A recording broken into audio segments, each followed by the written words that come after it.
Good afternoon, everybody. This is CyberTal. Come back at you with all things chess. I want to do a quick review video over our concepts that we looked at of how to handle the side with hanging pawns before we moved on to playing against the hanging pawns. I wanted to review basically all the loose concepts that we went over the past few games. When you're handling the hanging pawns, really it's similar to isolated pawns, that it's all about activity. When you have hanging pawns, nearly always it revolves around the pawn break d4, d5, just like that's a key concept when you're playing with the isolated pawn. Now, sometimes that's not necessarily true. The game we looked at, Botvinnik Rogozin, again, just a quick heads up from when we're going over how to play against the hanging pawns. You want to transition to hanging pawns at a time when you think you can get fairly immediate pressure on the hanging pawns. If you're not able to get immediate pressure on the newly created hanging pawns, a lot of times you should think whether that's really a good choice or not. Typically, if you can't get immediate pressure, the hanging pawns are, at the very least, neutral, or usually I would say a positive, just because they control more central space. You get that additional pawn break with d4, d5, and so forth. So Rogozin's choice of transitioning here to hanging pawns is quite suspect. b6, that's not terribly accurate. Now, when you're playing with the hanging pawns, you're not necessarily locked into the d4, d5 break. We saw here in this game of Botvinnik Rogozin, Botvinnik basically just kept the pawn on c3 as sort of a permanent foundation to the d4 pawn, so he could just attack freely. So you continue with queen c2. That's not the most accurate. h4 is the most accurate, but anyways. And then Botvinnik just keeps his pawn on c3, and then uses his pieces to maneuver on the king side to provoke weaknesses and gain an attack.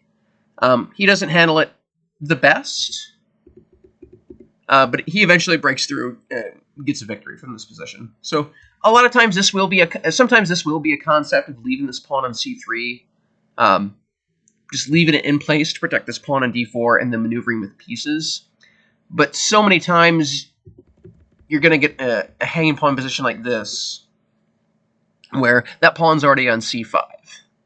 And really, one of your main concepts, again, it's that pawn break with d5, d4, d5 in the case of white, or d5, d4 in the case of black.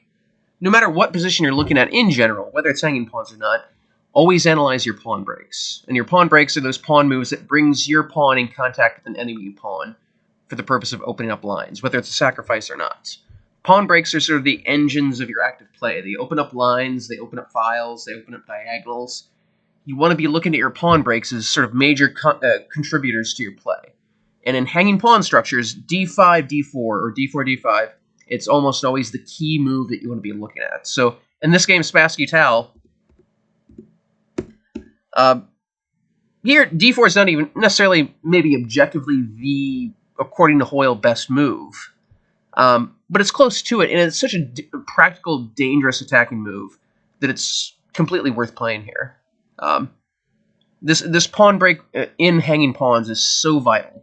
It opens up all these diagonals. Suddenly, both these bishops are screaming down on the king side. These lines in the D and E file are opening up. Everything's opening up for the side with the hanging pawns because of that pawn break. When you're playing with hanging pawns, you want to be looking at this pawn break. That's what you want to be looking at every point in the game. You're maneuvering your pieces with the idea that you're preparing that pawn break. In his position here, Tal's pieces are all perfectly poised for that pawn break. That bishop's on b7. d4 will immediately improve it. Both these rooks are on the soon-to-be-open central files. They will be immediately improved by that pawn break. Everything is set up for this pawn break. It's just a matter of the will to play it. And here it's completely correct, even if it's not. It's correct. It's fine. There's plenty of other examples we looked at. This was game Seirawan Korchnoi. And again, this is another good example of when you don't want to be going into hanging pawns unless you can get immediate pressure. Unless you can get immediate pressure on the hanging pawns, you really want to consider whether or not you should be going to that position, because the hanging pawns are typically just an asset. Like, look at all this central space that the hanging pawns are controlling. None of black's pieces really have a great square because of these hanging pawns gobbling up all the space. As we continue, just one look at this position. And this is even with white losing the right to castle. But Seirawan has a completely overwhelming position here, just because these pieces on the queen side have no way of getting into the game, and part of that is because these hanging pawns are gobbling up all the central space. Now, you're not always locked into d4, d5 being for aggressive attacking reasons. A lot of times that will be the reason, and that's the main reason you want to be looking at that d4, d5 break. But in this game, we looked at Pano-meching. We see d4, d5 is sort of an endgame positional device, where white's creating this very strong passed pawn on d5, and it is absolutely a strength. And white's confidently going into an endgame because he sees that this pawn is not a weakness, it's an act of strength. It controls plenty of space, it has the threat of steaming on down the board, the knight has this beautiful outpost square in c6. So d4, d5 isn't always just a crazy attacking move. A lot of time it'll accumulate endgame pluses to the point where you can confidently trade queens, go into an endgame, and prove that this passed pawn is an absolute boon. And that's what Pano went on to prove in this game very slowly, but eventually found his way to a victory. Then the last point I wanted to make with an example, this is the Kramnik-Mista game that we went over last time. d4, d5, one of the main reasons you want to be looking at, other than the reason that opens up lines for pieces, this bishop on a1 is immediately enlivened by this d5 move, but it also artificially cuts the board in half. This d5 pawn is incredibly strong, and it helps prevent anything from jumping over to the king side. We can see none of black's pieces are over here on the king side helping to defend.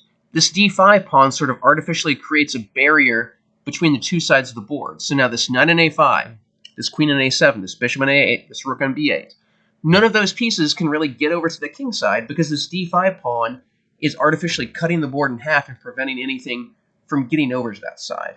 So this d4, d5 break, it opens up lines, but it also takes up space and it cuts the board in half, so defending pieces have a much harder time of getting over to the king side.